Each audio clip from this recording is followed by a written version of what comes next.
唐舟，唐舟，你怎么了？你别过来，快走！我不走，你没事。快走！我要控制不住我自己了，快走！我来帮你动气。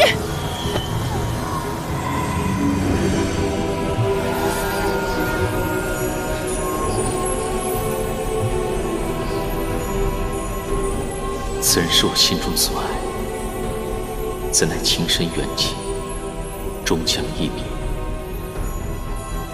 唯愿他前尘散尽，生生世世自由快活。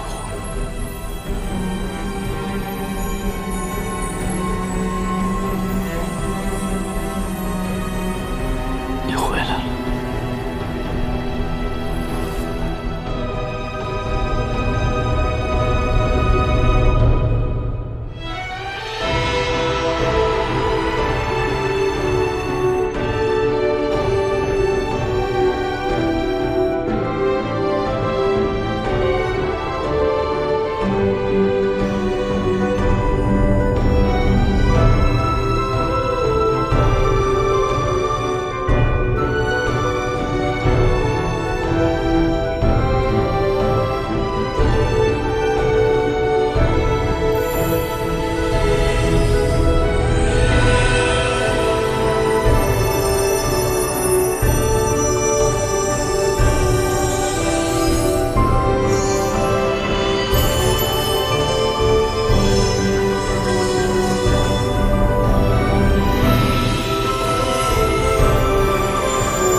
樊贵君，是你！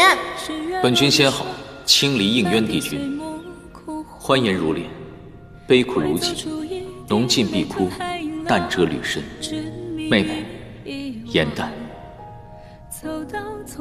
这是不离镯，我在上面施了不离锁，只要你靠近我15步之内，就会像刚才那样飞走。我问你，如果有一天我动了情，可是我没有伤害任何人，没有做错任何事情，你会杀了我吗？我会杀了你。聪明如你，下棋若是死局，那便要抽身离去，否则伤人伤己。无论是在延续天宫，还是在地崖的茅草屋中，无论何时、何地、何情，你有没有过片刻的动心？我已心绪苍生，再也容不下旁人。这世间的种种痛楚，我都尝试过，剜心、违心，了无桥下死神之痛，灵火灼灼焚心之苦，皆不若一次心死。我定要相忘，绝不回头。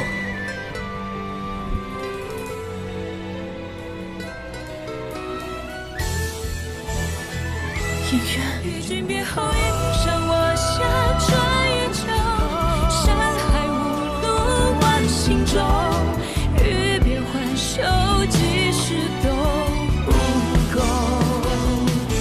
青藤微袖，烟火岸上有白首。颜淡，方才是我神志不清，对不起啊，你不要过来，不要过来。才开人厮守。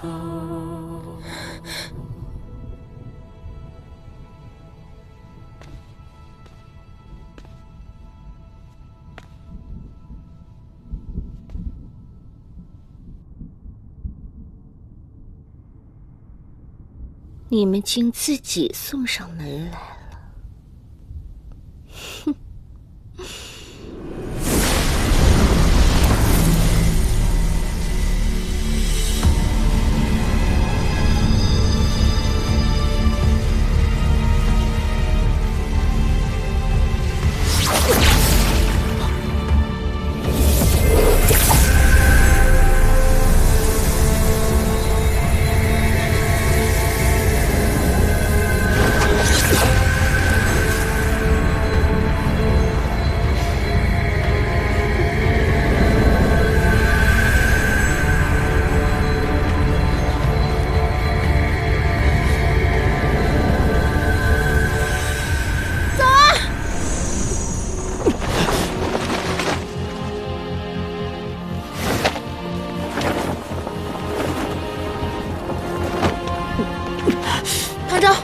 没事吧？没事。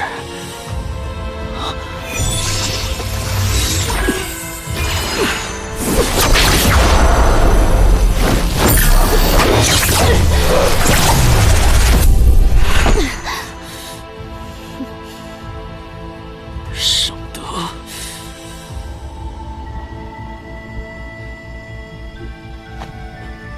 唐昭，颜淡啊，颜淡。你真没用，无论是天界凡间，你竟都爱上了他。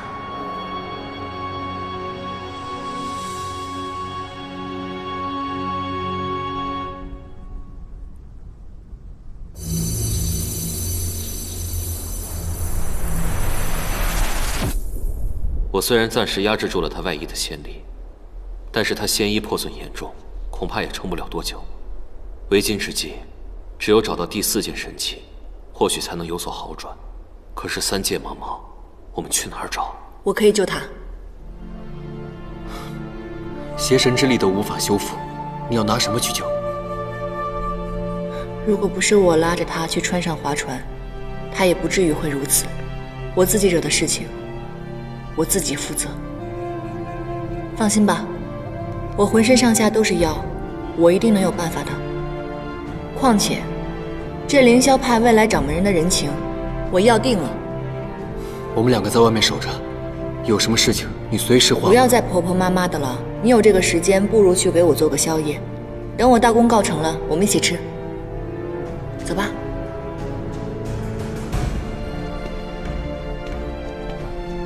颜淡，若有事随时唤我。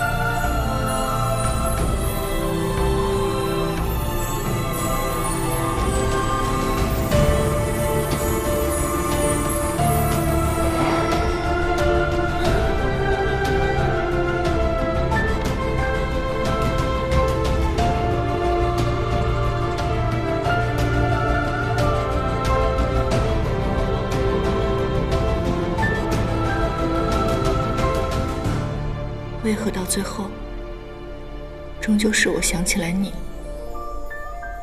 而你却忘记了这一切？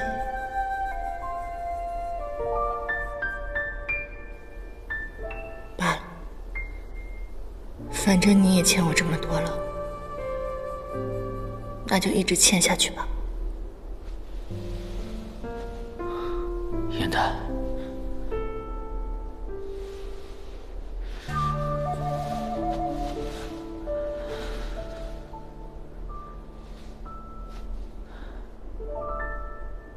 你为了救我，做了什么？没什么，不过是几片花瓣而已。你既然醒了，好好休息，我先走了。圣德呢？方才你打斗，可有受伤？出没不愧是一个很好的神器，我用它已经除掉圣德了。他已经死了。原来你这么厉害，往日真是我小瞧你了。燕南，方才在船上的那些话，方才我想问的问题，我已经不想知道答案了。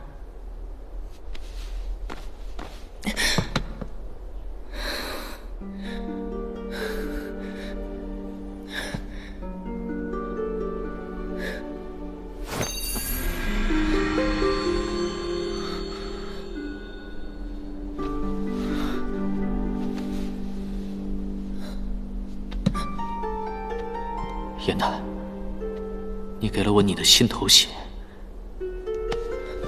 你疯了吗？你知不知道这样有多危险？那怎么办？难道眼睁睁看你去死吗？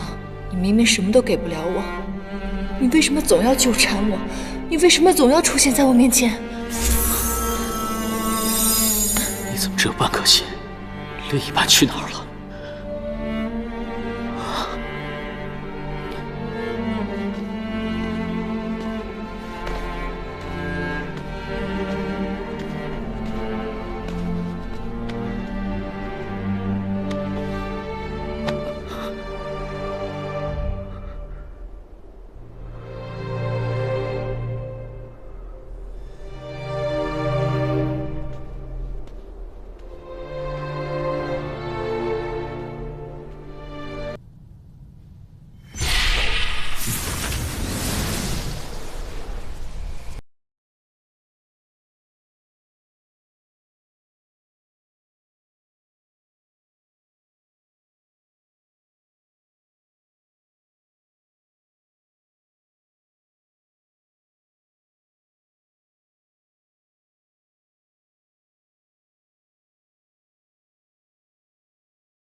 带着所有的记忆，又重活了一次。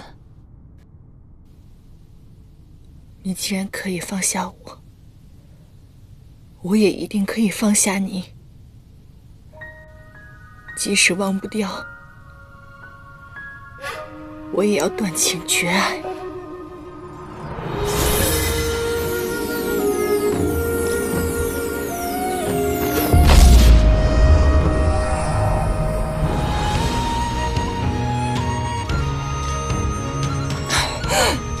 严丹，不要太伤心了，姻缘帝君并非无情，他也是没办法。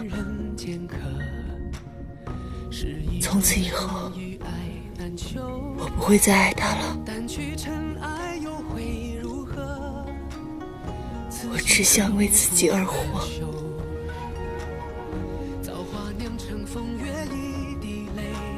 谢谢你，一藏。万劫终不会再流到掌间来回。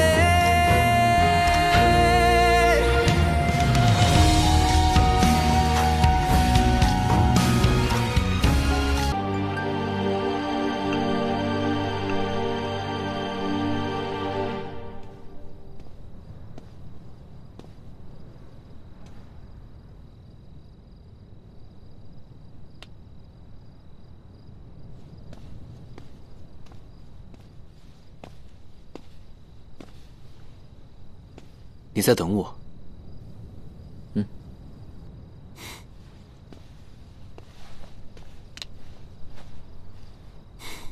你要同我说的这句话，与严丹有关吧？什么都瞒不过你的眼睛。柳未央与陶姑娘的感情，令人触动。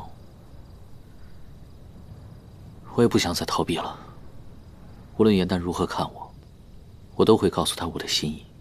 可是你是凌霄派的继承人，就算你愿意面对自己的内心，但是你同门的师兄弟，他们会同意吗？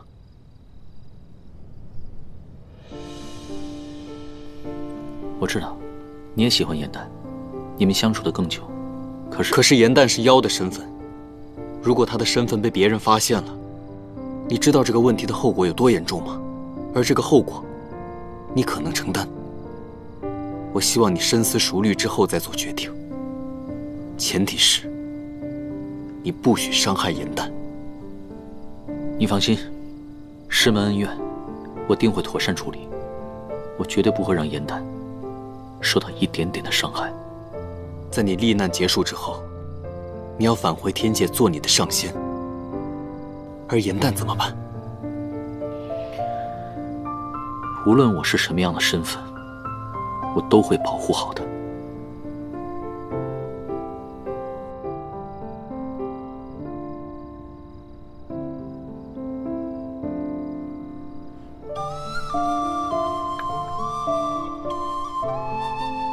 别看严丹平日嘻嘻哈哈的，看起来无忧无虑，但实际上他最是爱恨分明。他若只把你当朋友，你对他的情愫只会让他更加难过。他若拒绝，那你们两个恐怕连朋友都做不成。这事你都有想过吗？不管结果如何，我都不想让自己留下遗憾。每个人都有自己选择的权利，我绝不会干涉你自己的选择。但是我告诉你，就算你是我兄弟，如果你伤害严丹，我绝不会饶你。谢谢你对严丹的呵护。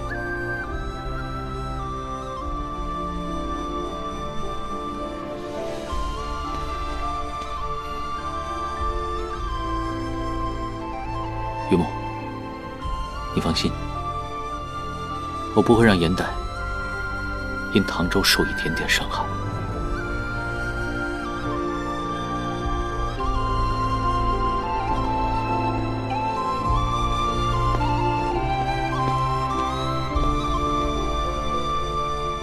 严丹，因为怕失去你，我一直不敢说的话，有人要先对你说了。其实，我也是自私的。我想凭此看一看，我在你心中，真的只是主公和靠山吗？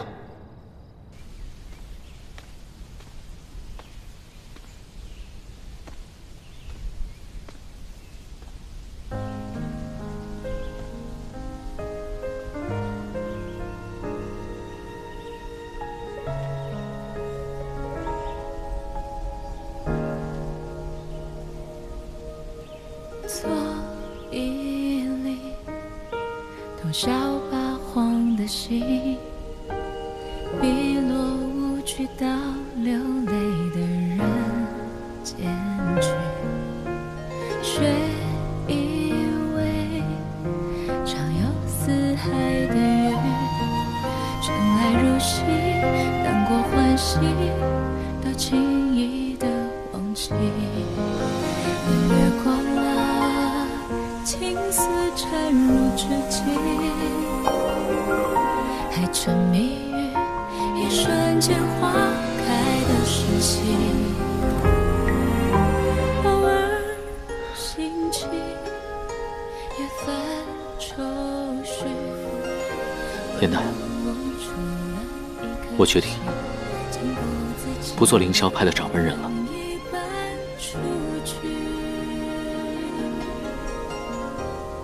过往数十年，我都在为师门的道义而活。可现在，我只想为我自己活一次。一路走过来，你多次救我于危难当中。以后，换我来保护你。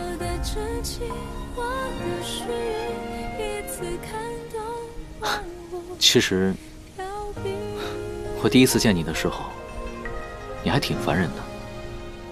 但是，别说了，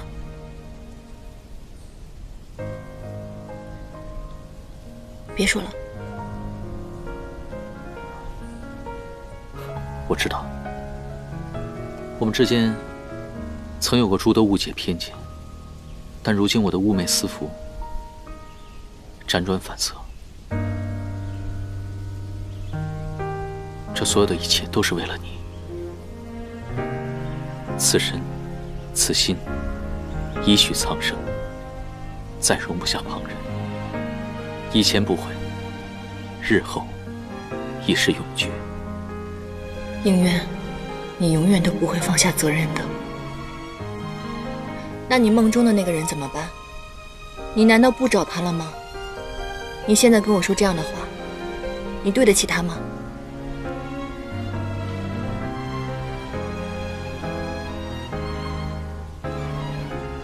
梦境为虚，眼见为实。我要珍惜眼前的你。回头接幻境，对面知是谁？我们之间是没有可能的。可我不愿留下遗憾。都怪时光风逝，红尘沙一吹，想你，心字涌入潮汐，频频问起，情之所起。你做什么？这不是龙王给你的幻翼珠吗？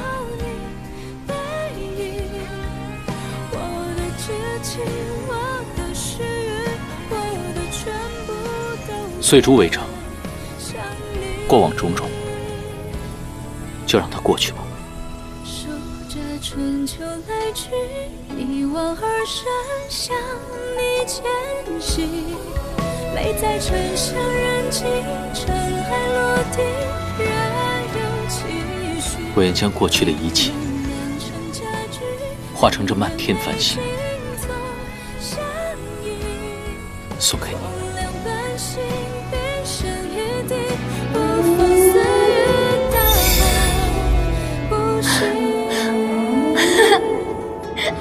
这么多啊！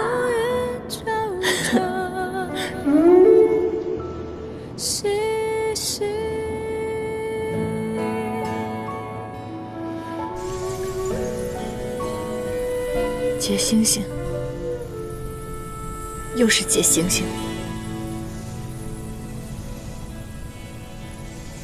当日的流星，不过是满天星幻化的障眼法，而今日，只是夜明珠的粉末碎片。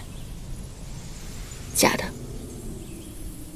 都是假的，成真不了。可我的心是真的。可你这颗真心我不想要了。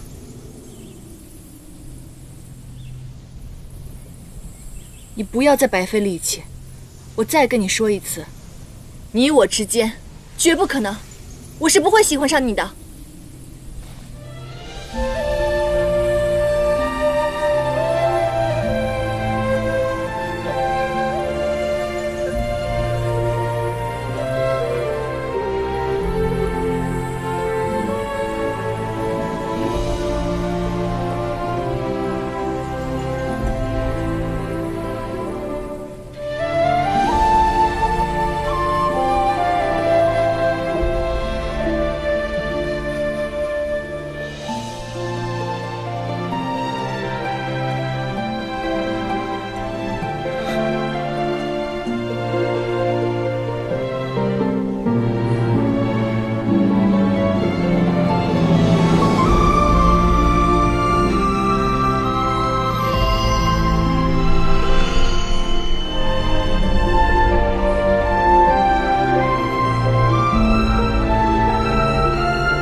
严奈，这身打扮怎么样？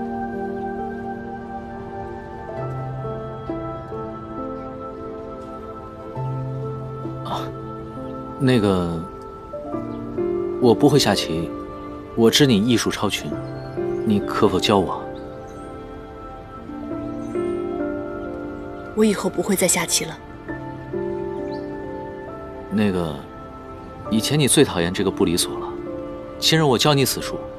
若你不开心了，便可以用它来教训我。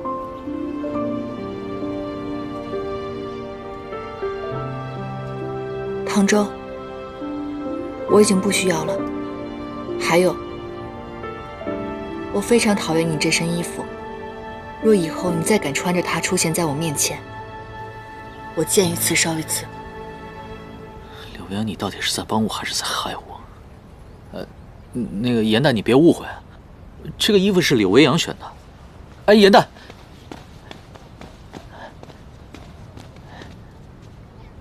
严旦，我说的话都是经过深思熟虑的，并非一时兴起。这只橙花簪兜兜转转，又回到了你手里，这就是我们的缘分。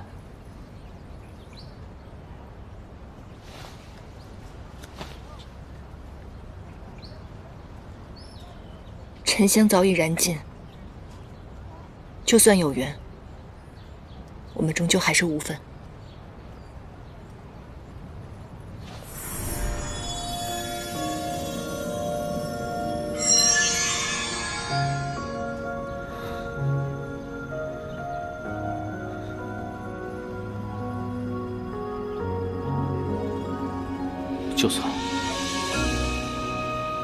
就算真的是我一厢情愿，你也要毁了他们？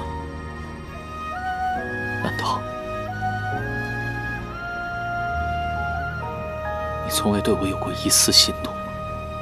严旦，你清醒一点，他不可能永远是唐周，他早晚会变回那个冷酷无情的帝君应渊。会走出一滴泪吞海银浪，执迷于遗忘。没有。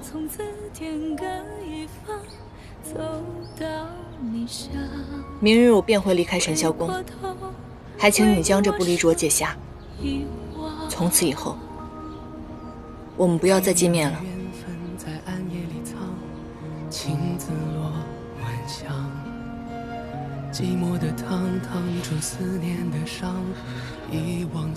可我不想让你离开。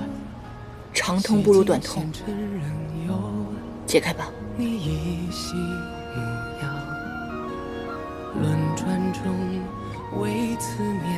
寸步不离。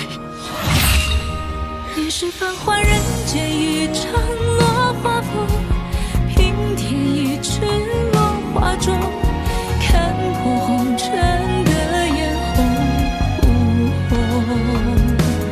你是遥遥天上一捧秋月容，只敢潇洒不敢浓，梦中有两人与共。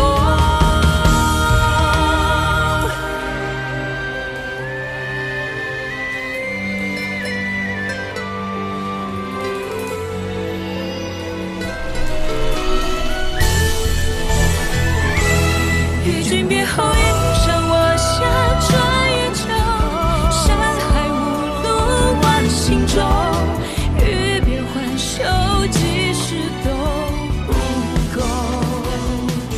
情人微袖烟火岸上有白首，一朝天涯熬红豆，去到人间尽修好时候。再开人厮守。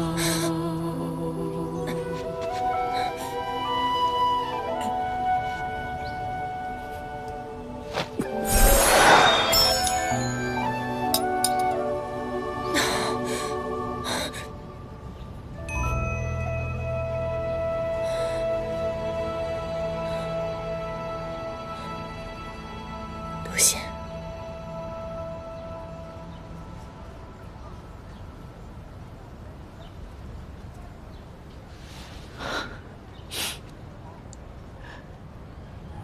叶檀，我们还能不能像从前那样，只做朋友，可好？20。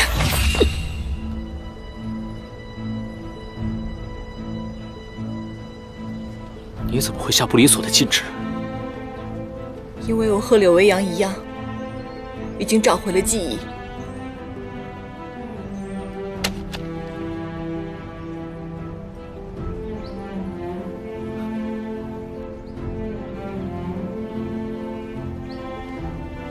你的记忆里有不离所？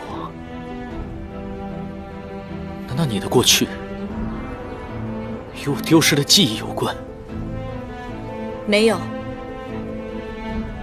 我曾经也在天界待过，但那个时候，你是高高在上的帝君，而我只是一个微不足道的仙士。你我之间从来毫无关系。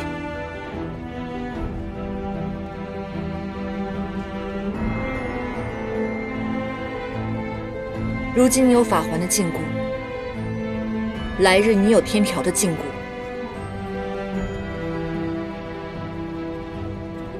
你不要忘记了，你此次下凡，只是来历练，你早晚都会回去的。我不愿意做神仙，我只想留在这里。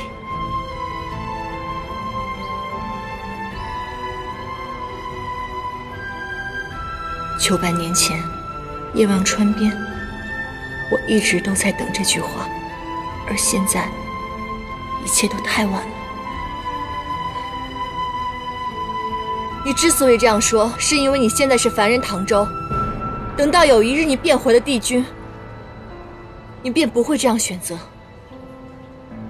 做不到的事情，不要轻易许诺。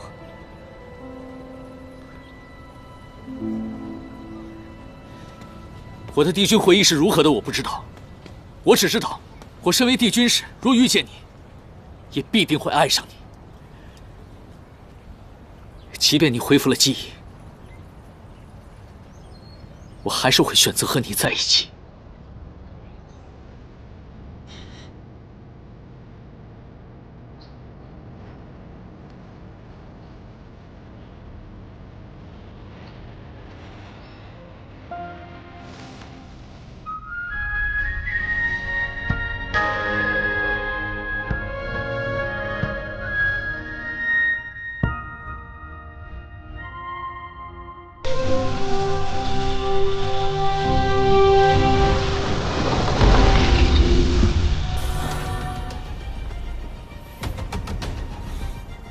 好了，靠山给你靠。靠山靠久了没出息，以后我都要靠自己。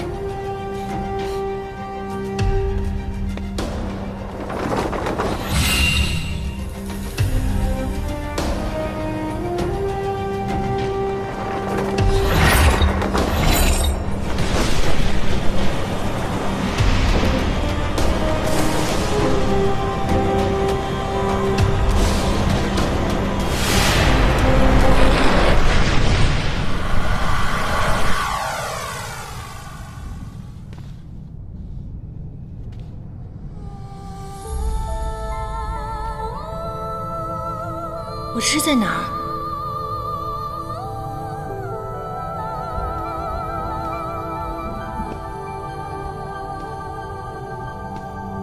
唐周，是你吗？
这是我梦里的场景。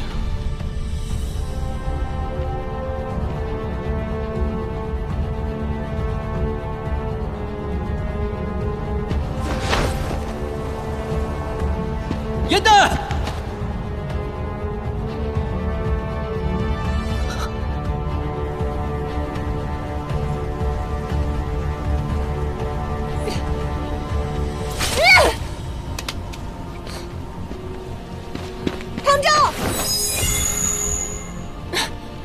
怎么回事？唐周，快醒醒！唐周，为何我一触碰到他，便心痛难忍，想要落泪？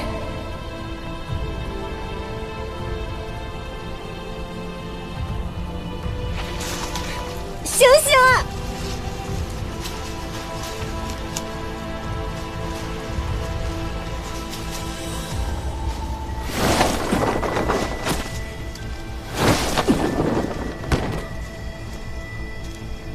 严丹，严丹，唐周，严丹，严丹，我们现在用法术救不了他，可是你现在这样，对他来说也是无济于事啊。这杀只缠睡梦之人，只有醒来才能破解，快把他唤醒。好，唐周，唐周，醒醒啊！唐周，唐周，唐周，唐周，唐周，快醒醒！你要选他，还是选正道？杀了他！杀了他！杀了他！杀了他！杀了他！杀了他！杀了他！杀了他！杀了他！杀了他！杀了他！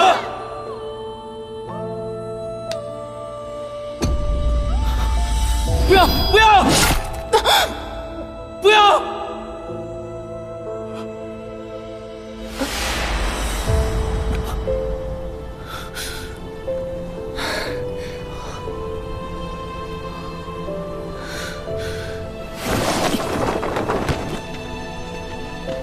你终于醒了。你要是再不醒的话，我刚才都想把你打醒了。我不能动心，我不能让严丹受到伤害。第一次看到唐周这般惊慌，他究竟梦到了什么？堂兄素来法术超绝，为何这次却迟迟破不了梦魇呢？虽然是梦魇，但却和真的一样，连疼痛都很真切。我找不到破解的方法。只要进入魔像之中，便会回想起让人痛苦的记忆。虽然心境难平，但是醒过来之后，便会好些。你是如何知道的？我刚刚那些梦境，我从未经历过。因为我梦到此生最爱之人赴死，这便是我3界之中最怕的事情。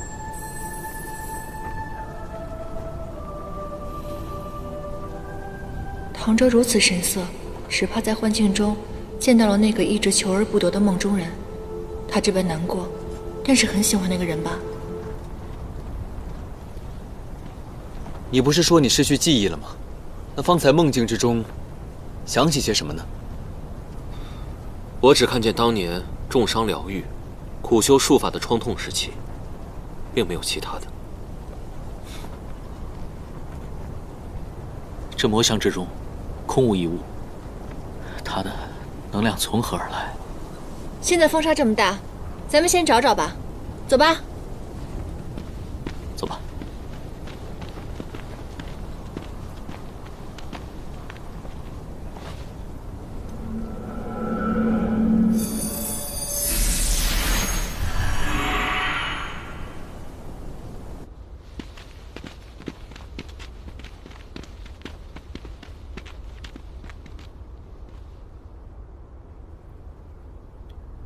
前方有水潭，我去给你们盛点水吧。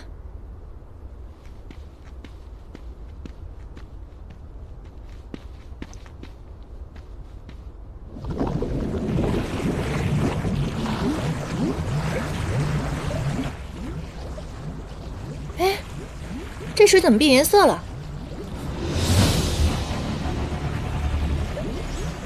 小心，快走啊！严丹。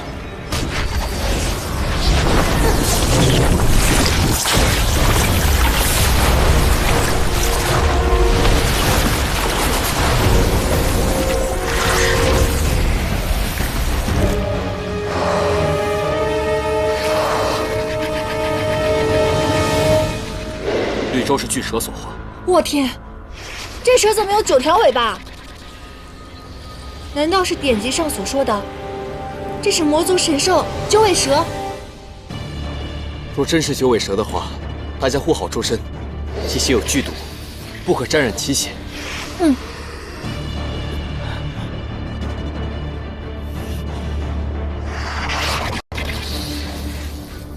退后，严丹！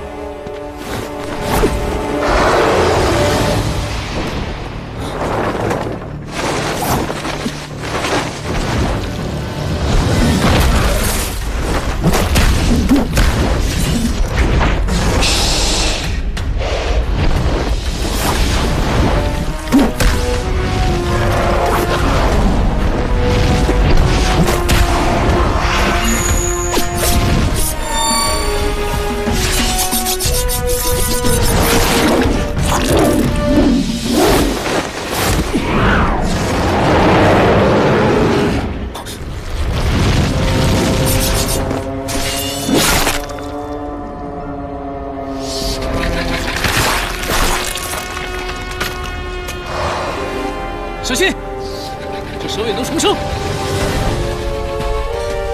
典籍上说过，9条尾巴当中有1条是命门一尾，只要找到它就可以了。那条尾巴不会重生的。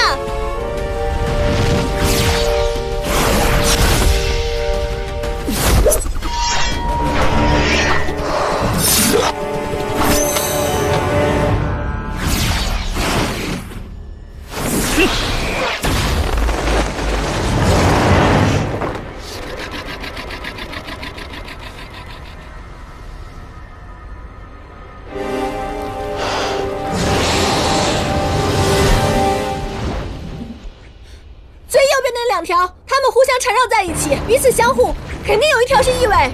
不要轻举妄动，若砍错了蛇尾，导致重生会更加危险。这样，我来吸引他的注意，你们仔细观察。小心啊，你们！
什么？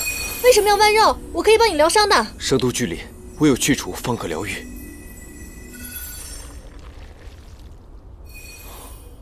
你没事吧？我没事儿。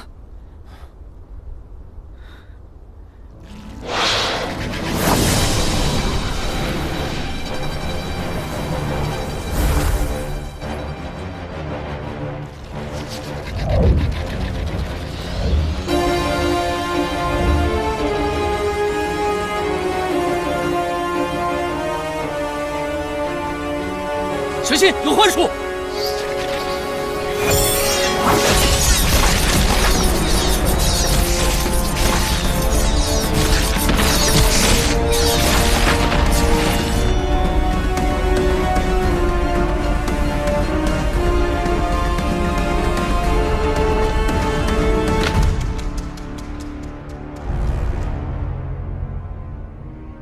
不是都说九尾蛇之前随着魔族已经消失了吗？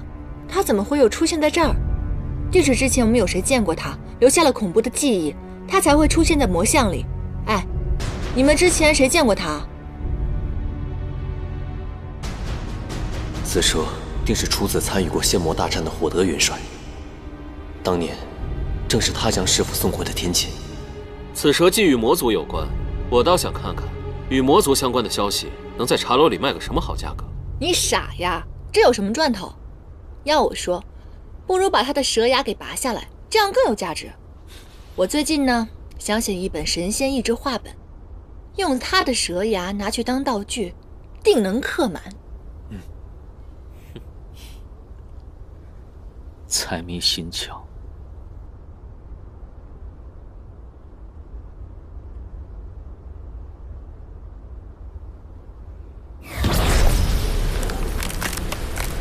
蛇牙取到了，我们走。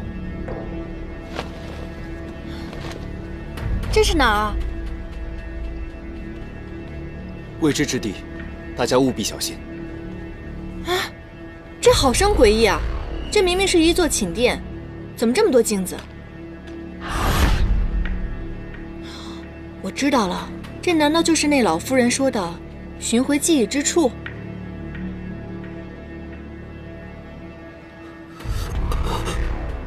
你怎么了，李维阳？我没事。我知道了，定是寻记忆寻的。哎，你看其他人寻记忆都这么的困难，那个龙王送给你的幻翼珠，你为何不用啊？我现在是凌霄派弟子，需负完当下之责，和以前没有太大的关系，不急这一时。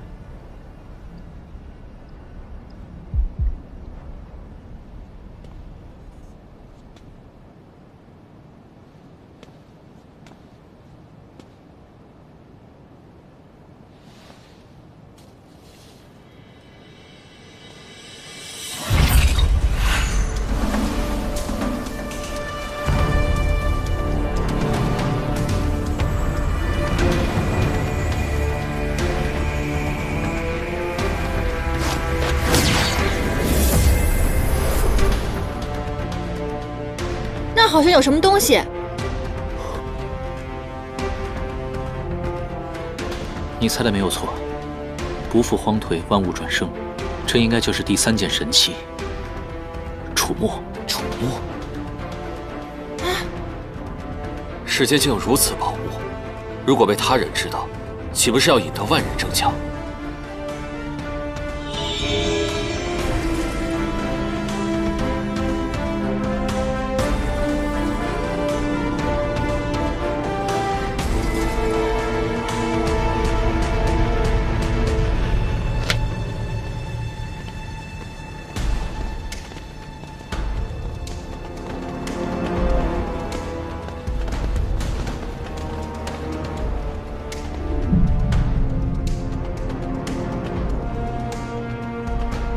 他们是谁啊？难道是这寝宫之前的主人？刘维阳，你认识吗？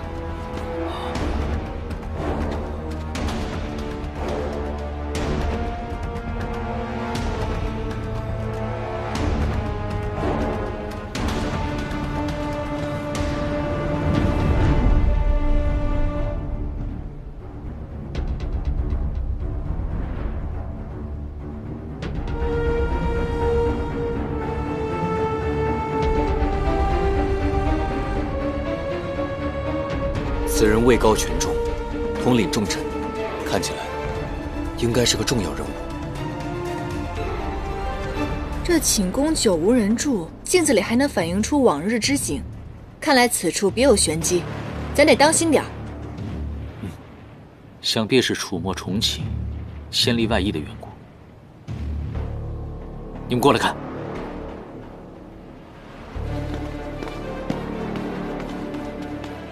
献我血肉，奉为神享，求赐通天之力，逆转乾坤本源。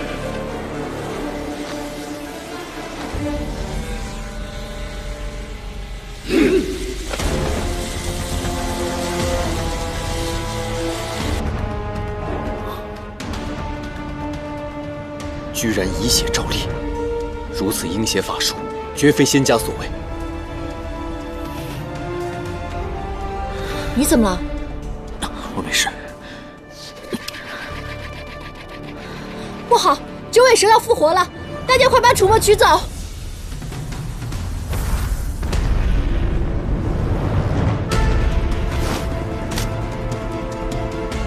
刘英，绝非镜中画面。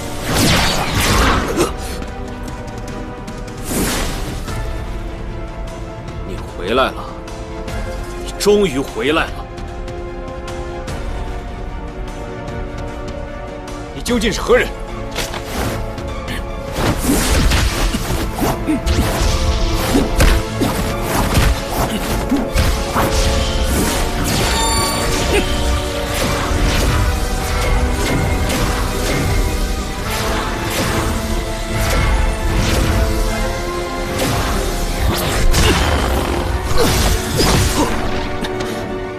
没事吧？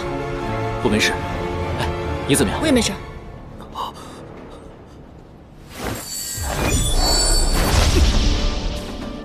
果然，我知道了，他是没有意识的，只会攻击移动之物。这样，我们2个人飞出殿外，引他出去，另外2个人留在这里取神器。好，护好银弹。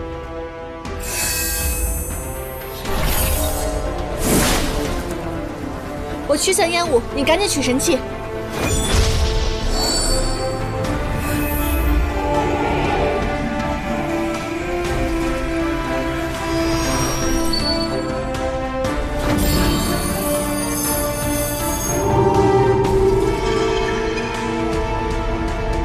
好了，神器拿到了，我们赶紧走吧。等等，又干嘛？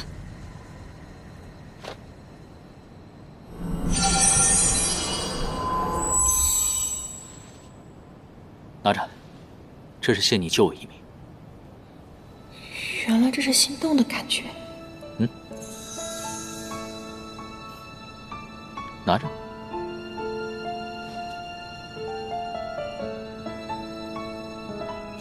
啊！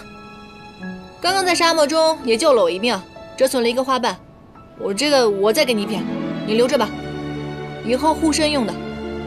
拿着。行了，走吧。其实我也不是很想要，勉强收下吧。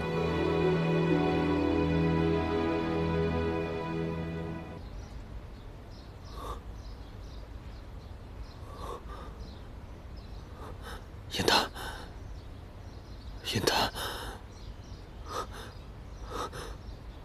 小心！公子，你可算是醒了。我怎么在这儿啊？我又为何回到此处啊？是扶霜把你们带回来的。他说你与公主在魔像中昏迷，只能一同带回尽欢房。我刚好被派来照料公子。哎，不必，你看我现在好着呢，你赶快去忙吧。啊，公子，没关系，云墨，我自己可以。云墨，哎呀，你怎么样了？伤势如何？莲青，你来的正是时候。我现如今疼痛难忍，急需你的关照。主公，你放心吧，我们一定会把你照顾得好好的。我们？我忽然之间又觉得自己没事了。你看，我都能坐起来。好多了。那我们就谈正事吧。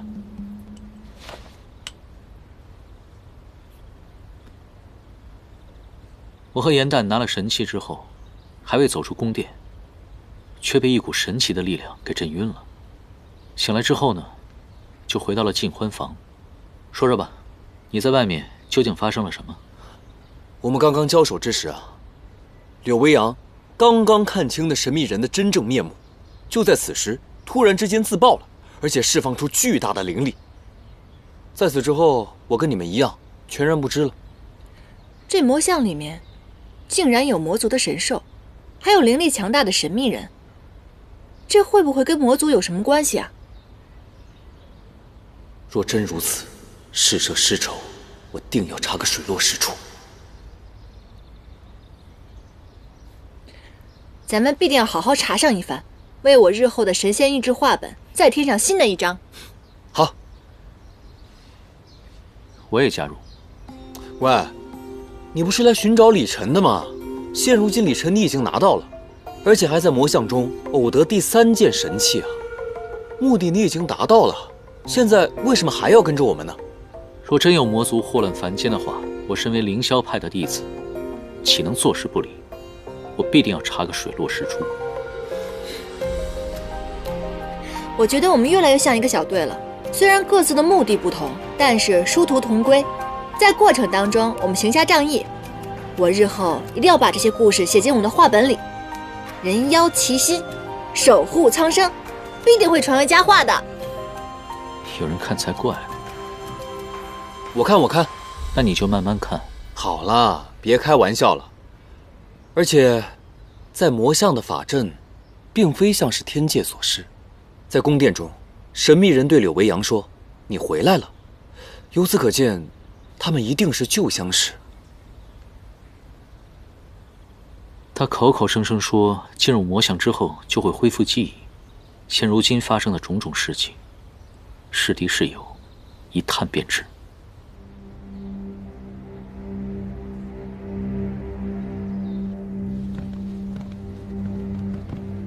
你们公主呢？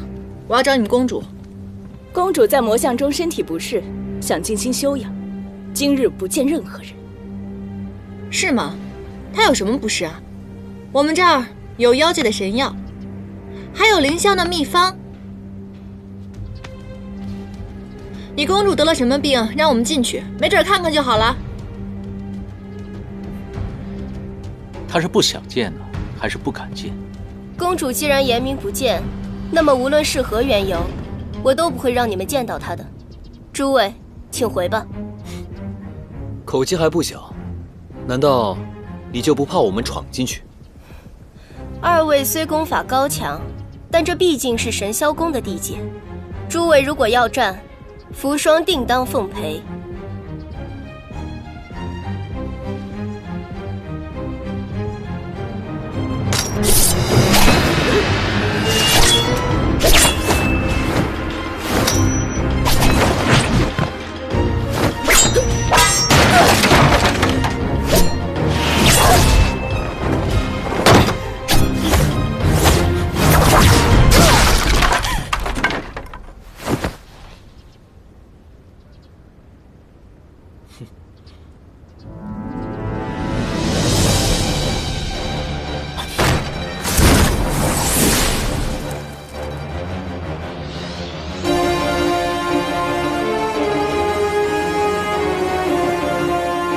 哇！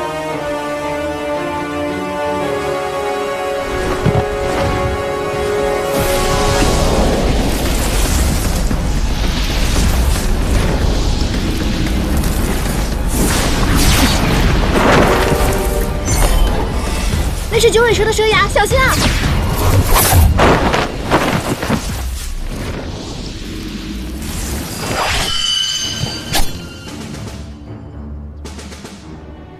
你现在杀我，他也活不了。蛇毒未清，虽然他的伤口已经愈合，但是毒素已经入骨，若不及时治疗的话，他这条胳膊怕是保不住了。伤势已无碍。李微阳，可凭你一面之词，要我如何信你？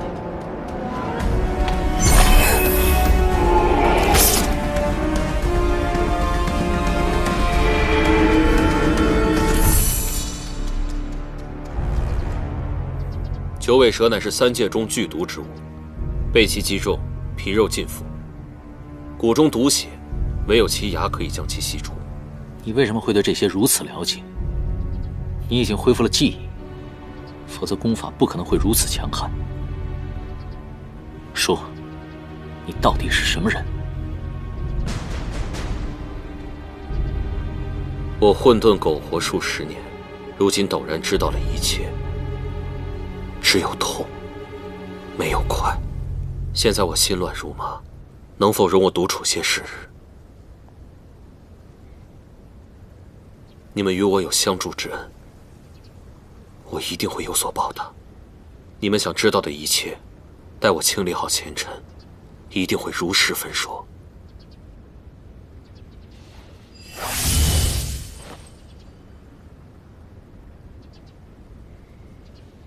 你体中的毒血已经吸出，这是我消耗3年灵力调制出的散血露，你将它涂抹之后便能痊愈。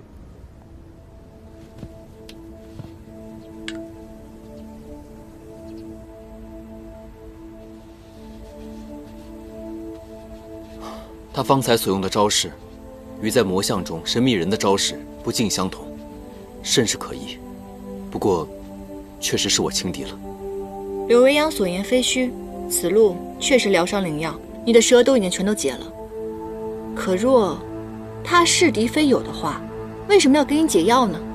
可是不管他是敌是友，此人生性狡猾，在未知全貌之前，他所言断不可信。魔像寄生在珠翠山，统管此地的土地公应该会略知一二。入夜之后，我们前去探一探，或许会知道一些什么线索。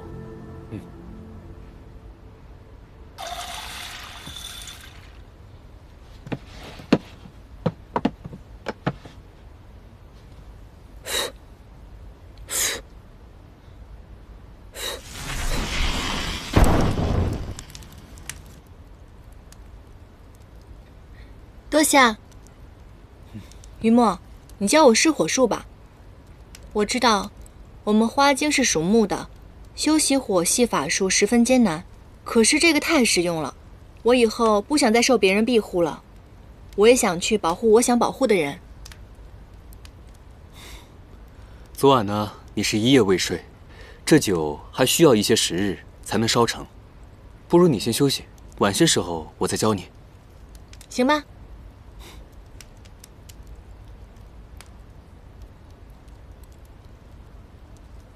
现如今，唐州已经寻得3件神器，只差1样神器便可圆满。虽然说我们3人是其乐融融，但是终究会有分开的一天。你已经在外面快活惯了，会不会不想回燕兰山了？外面再好，哪有不回家的道理？至于那个小人，不提他了。于墨，水火明明是相克的。可是你们9旗可以同时掌握这2种，你在画出人身之前，修行是不是非常艰难的？9旗一族的术法呢，分为7重，前6重皆是水术，需要在最深最冷的水中修炼，而最后1重，则为炎火之术，需要割舍下之前的认知，以炎克寒，自毁修行，方能修炼成火灵。没想到你们上古彝族修出个人身这么难，好复杂。虽然非常的艰难，但是唯有历经此难，才会懂得取舍，习得涅槃之火，保护心爱之人。若说寒水可以修炼护佑9旗，那这身炎火便是割舍自己，剔骨生热，催灵化力，方能护佑心爱之人。燕丹，我把心头轻雾压下，只希望你能长长久久的自在快乐。如今你喜欢一个人，却要这般痛苦，我宁愿现在就把你带回燕兰山，再不染凡尘俗世。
你早已对他生情。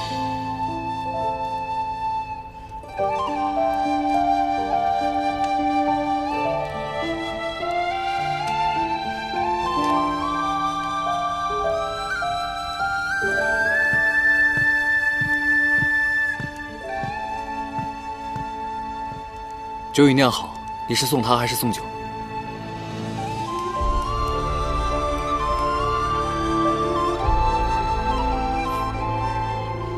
快送他回去吧。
躲了这么久，可算是抓到你了。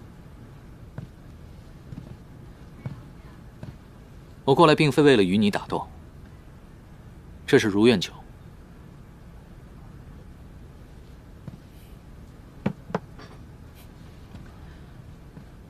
这如愿酒能帮你在梦里实现你心中所愿，虽然改变不了现实，却也算是慰藉。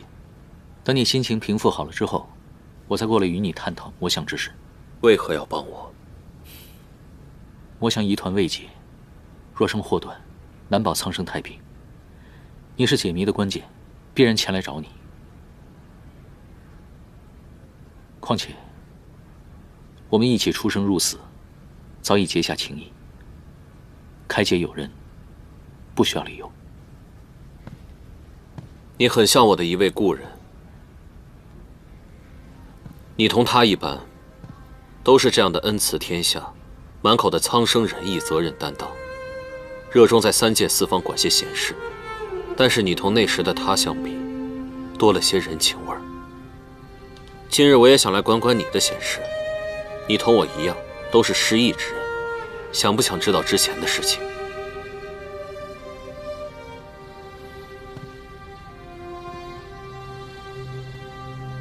你找回了记忆，却生出了新的苦闷，郁结难解。或许放下前尘，珍惜眼下就够了。待我喝完此酒，心愿得偿，明日便会告诉你们一切。你走吧。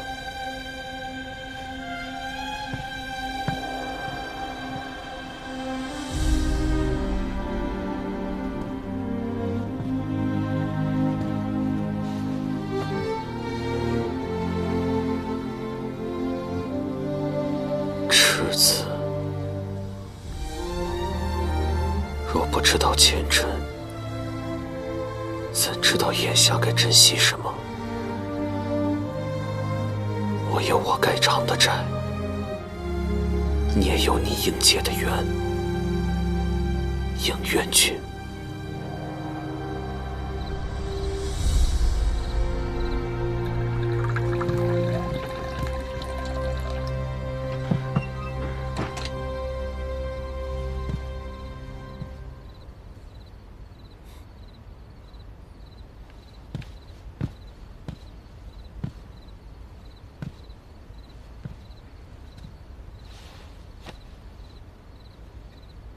日后查案需小心谨慎，心结难解，需坦诚以待。所以你我今夜以茶代酒，互问3个问题：喝茶为是，泼茶为否，如何？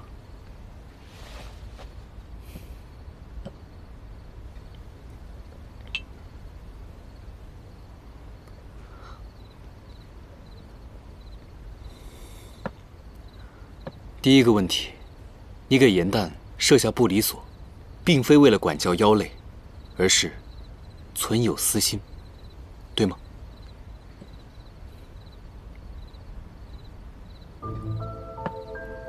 你之前提到心上人，是不是严旦？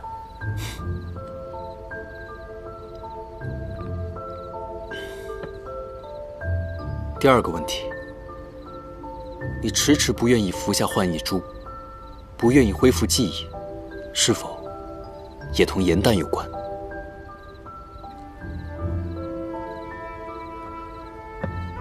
你是否告诉过他你的心意？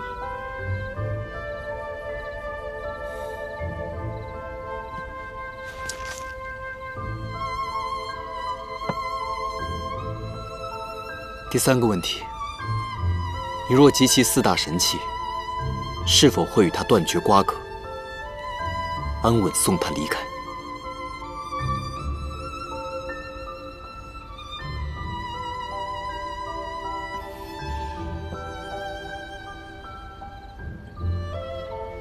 这茶为何像酒一样？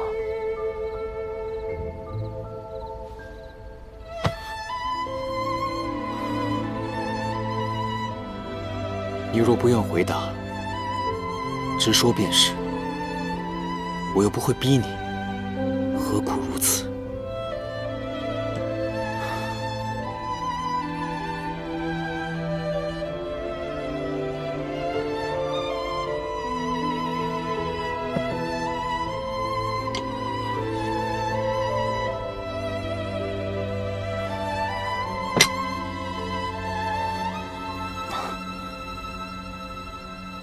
这茶，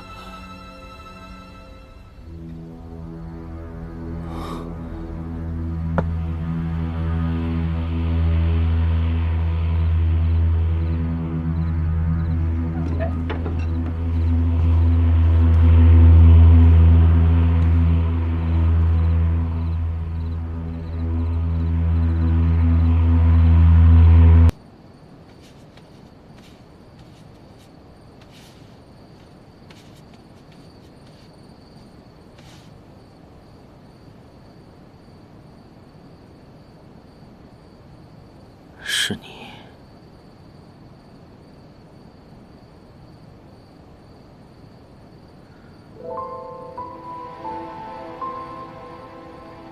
已经送我的东西，为何要拿走？那你呢？你是不是有一天也要离开我？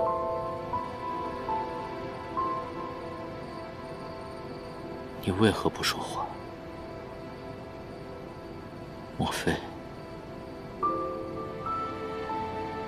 这又是梦境？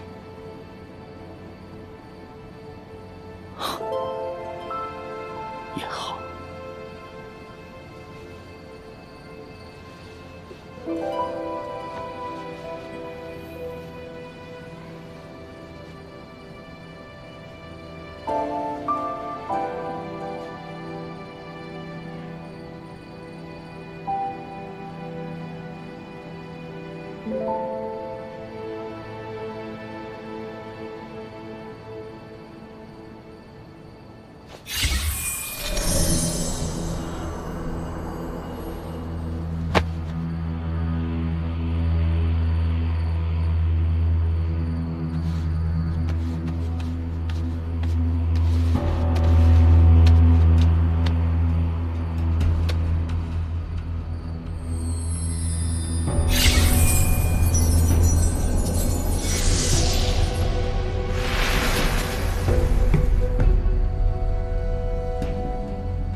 原来戏折子里说的情不知所起就是这样的感觉。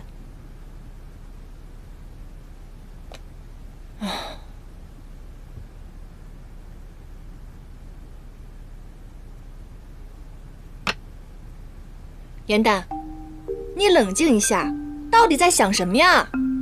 你是一只妖，人家是捉妖师，你们两个本来就没有任何可能。况且人家心中已经有一个梦中人了，论刻骨铭心的程度，你也比不上人家。无论是过去、现在，还是等他到天上以后，你们俩早晚都会分开的。你冷静一下，清醒起来好不好？这可能就是将臣说的体悟吧。总之，你不能像那些女孩子一样为爱犯傻犯痴。记住现在的感觉，有了这份体验，你一定能够写出更好更感人的折子戏。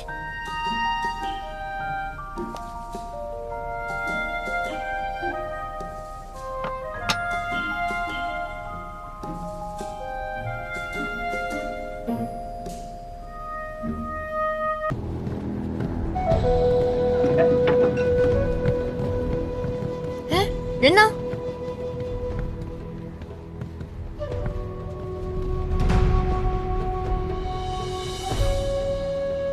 他没有喝入院酒，昨夜之人是他所化。你说这柳文阳真够奇怪的，他既然有未完成的心愿感到痛苦，为什么有了如愿酒又不喝呢？我们不该信他，他定是隐藏了部分真相，而且他只想利用我们拿到楚墨。他的那番话是故意说给我们听的。他怕是和魔族真的脱不了干系。哎呀，没想到小仙有生之年还能见到昭圣帝君的神器。我们三个呢，乃是天界的上仙，此次微服出巡，你快把仙旨拿出来，莫再推三阻四了。不过都说这4大神器在大战中陨落了，不知是怎么到了3位的手中啊？帝尊怎么可能让帝君之物遗留在凡间呢？已经找到了，只是没有声张，你不知道也属正常。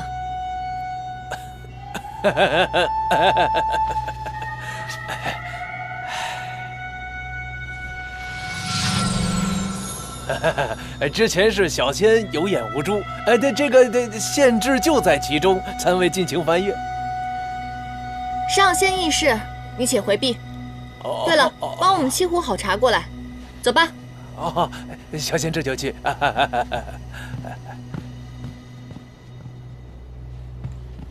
哎，怎么样？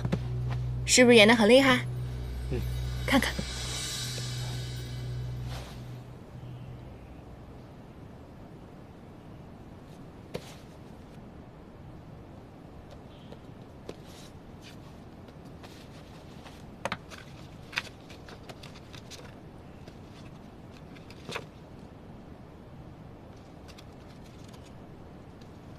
长生帝君为杀邪神，以楚墨封魔像，断邪神力量之供给。这个柳维阳既然可以从魔像当中吸取万魔之力，为何还要偷楚墨？之前我听救我的那个小仙说过，楚墨可是万物生，在邪神殿里，大家也确实能看得到，他能使枯木复苏。柳维阳一定是想利用楚墨来换回邪神，甚至换回在仙魔大战之中战死的所有魔族。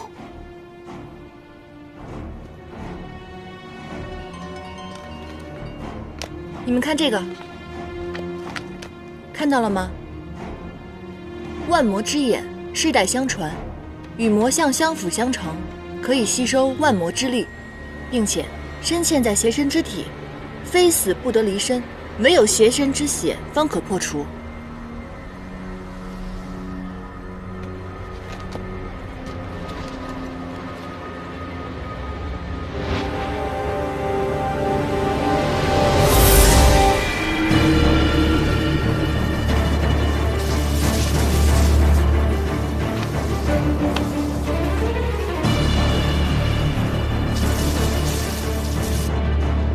这确实是柳微阳胸前的印记。你看，没错，他就是邪神。三位上仙，请用茶。哎，土地公，正好我问你个问题，这个邪神怎么只有半张脸？你有没有他全貌的画像啊？没有。这邪神战败之前伪装的是淡泊寡欲、滴水不漏，见过其模样的人极少，所以只有这一幅半遮半掩的画像。不必再问了，他定是不想再牵扯到前尘往事。土地公，能否烦请你把所知道的仙魔大战所有的事情一并告知我们？好。这仙魔大战的导火索呀，是一位仙子之死。他叫陶子气，谓之上仙呐。他是天界的使者，频繁来往于仙魔两界，因此也便就认识了邪神。哎呀，这魔族向来狡诈呀。这邪神让陶子气爱上了他，不停地诓骗于他，让他以为魔族从无反心呐。哦，仙魔相恋。还有此等精彩的画本，继续讲，后来怎么了？这哪里是什么相恋啊，这分明就是一场骗局啊！这邪神待到时机成熟，便对外宣称说陶子气要刺杀自己，是仙界率先破坏了6界和平的诺言，这才进行反击，这便是仙魔大战的开始。那这个陶子气到底有没有刺杀他？这不过是邪神的一家之言，一个谋逆的借口罢了。但他杀陶子气的场面，可是万魔亲见呐。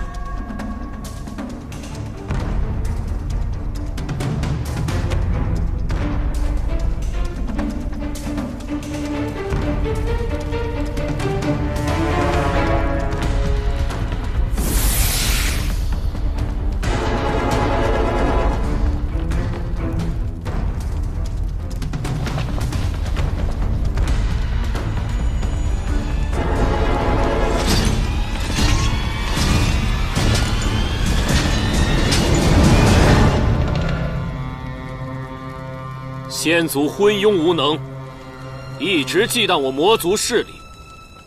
我为了族人的安宁，一直选择隐忍、避让，奈何天地老儿仍对吾等赶尽杀绝，竟以和谈为借口，派仙使陶子气实施刺杀之计。硕华长老为救吾，身受重伤，退让无法换来和平，只会让仙族得寸进尺。众将士亲见，吾今日阵前斩杀仙族使节，耻辱过往，譬如今日死。为了我魔族的和平与荣耀，屠尽仙族，一统6界。不破仙界，誓死不还！不破仙界，誓死不还！不破仙界，誓死不还！不破仙界，誓死不还！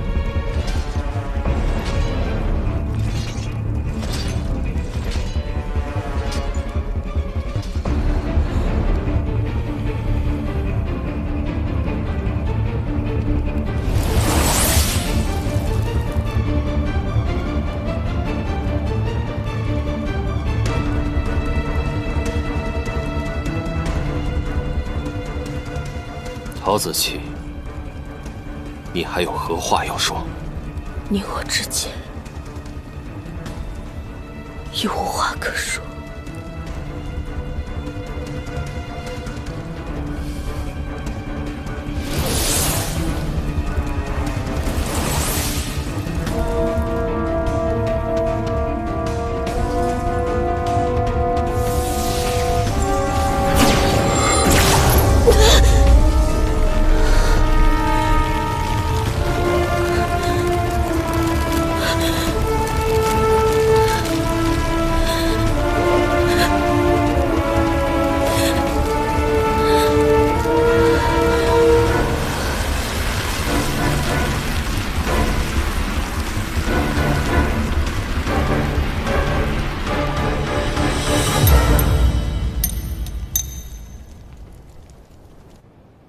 听闻仙魔之战后，所有的魔族战犯皆被打入生死场，而且永不得出夜望川，可是真的？哎呀，这么多年过去了，那些战犯早已积成一座望不到顶的尸骨山。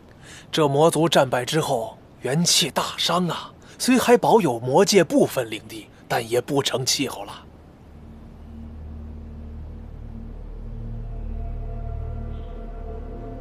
吃吧。这么丰盛，干嘛？担心我们明天去找柳微阳会九死一生啊？颜淡，若柳微阳真是邪神的话，他偷走楚墨，定是想以此凝聚魔族昔日兵马的魂魄，再次向天界发难。我跟唐周商量过了，此行异常的凶险，所以你留下等消息吧。唉，我就说你俩下午鬼鬼祟祟干嘛呢？想商量将我撇下呀？告诉你们，没门儿！要走一起走，要死一起死。我们3人当中呢，就属你灵力最弱了。这要是打起来，你就是拖后腿的那一个。哦，你怎么说话呢？我已经不是以前的跟班了，我现在每日都潜心的修行，我连火术都会了，我灵力更胜从前了，真的。好，你最厉害，行吧？当然了。燕丹，邪神有上神之力，我和于墨都未必是他的对手。我们前去阻止他，很有可能是有去无回，所以还是得需要你去帮忙，上报给天界。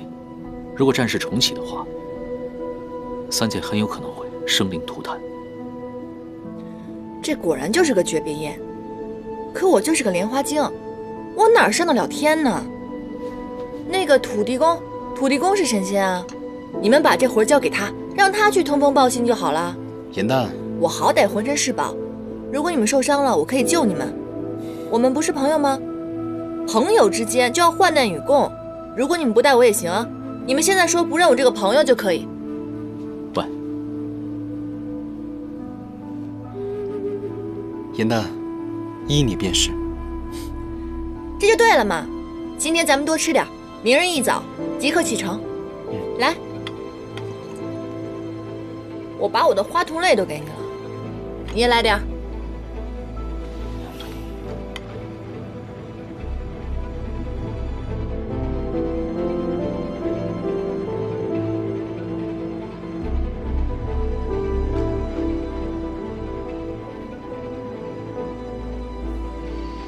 他醒来后，发现我们已经离开了，又要骂人了。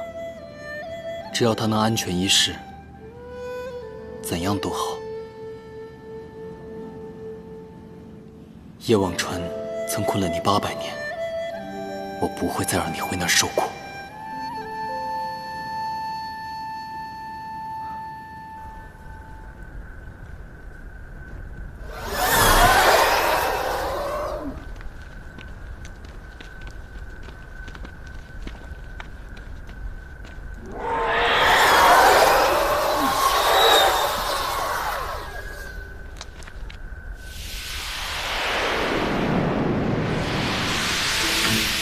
颜淡，你也太胡闹了！我就知道你们2个会狼狈为奸丢下我，我可聪明着呢，想丢下我没那么容易。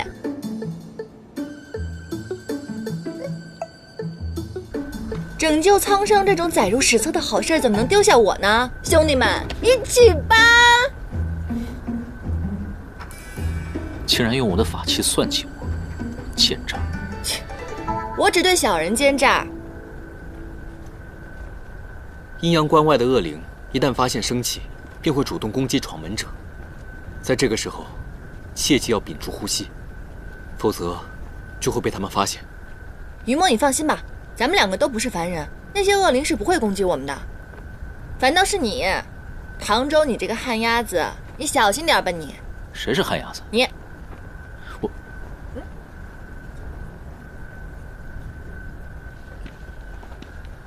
哎，于墨。进去的时候，我直接收服了恶灵。不可，这些恶灵虽然阻挡了我们，但是也阻挡了想要逃出叶望川的妖邪们，所以不可尽数除去。哎，你们听到没有啊？听到了。小心！哎，别呼吸，憋住啊！别动，憋住了。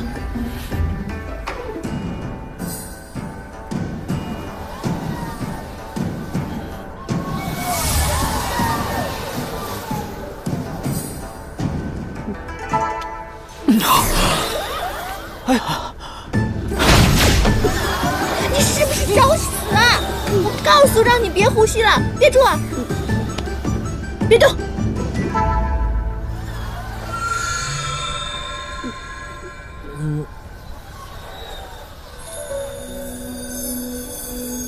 法环在手，约束于心，从此断情绝案，了却红尘。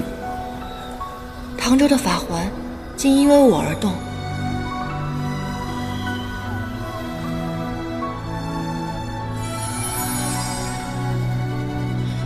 雨墨，快点来帮我们呀！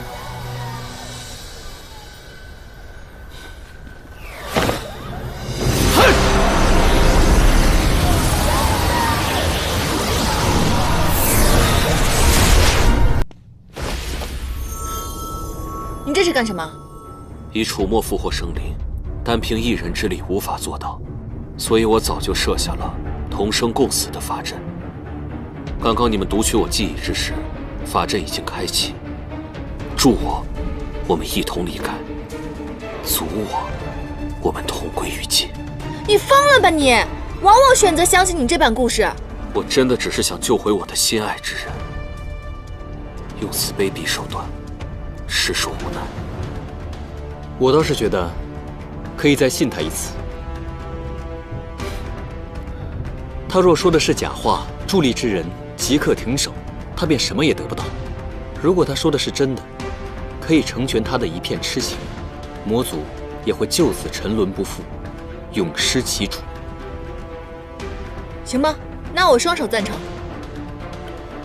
先祖死亡时，若仙灵并未散尽，便可用楚墨重聚魂魄，重塑肉身，开启重生之阵。需结阵之人献出一魂一魄，灵祭楚墨。除此之外，还需要2位法术高超之人，以灵力相助，暂缓结阵之人失魂落魄之缺。不行啊，我在书上曾经看过，3魂7魄乃是真身本源，若是强行断舍的话，宛如剔骨剜肉般痛苦。若是灵力不稳，性命都会没有了。若我复活之人不是陶子期，你们随时可以打断我。到时候我失去魂魄，要杀要剐，我任凭你们处置。好，我们可以去试一试。但若你说谎的话，我会立马毁了这个尸骨山。所以你最好不要骗人，否则我言出必践。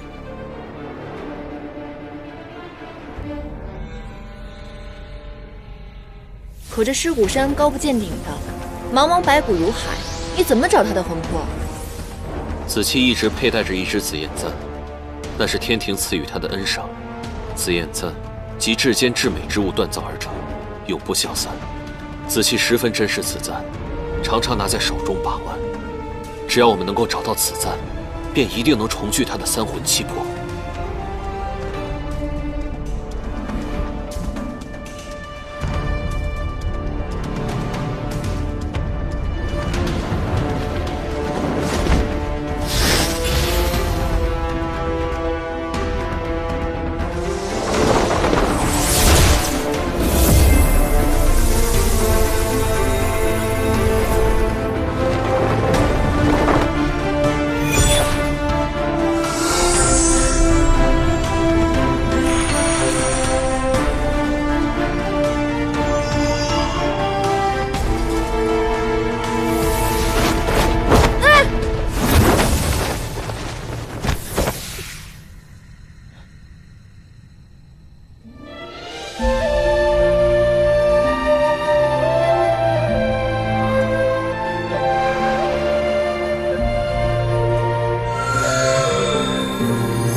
快把我放开吧，不然这样你伤口会越来越重的。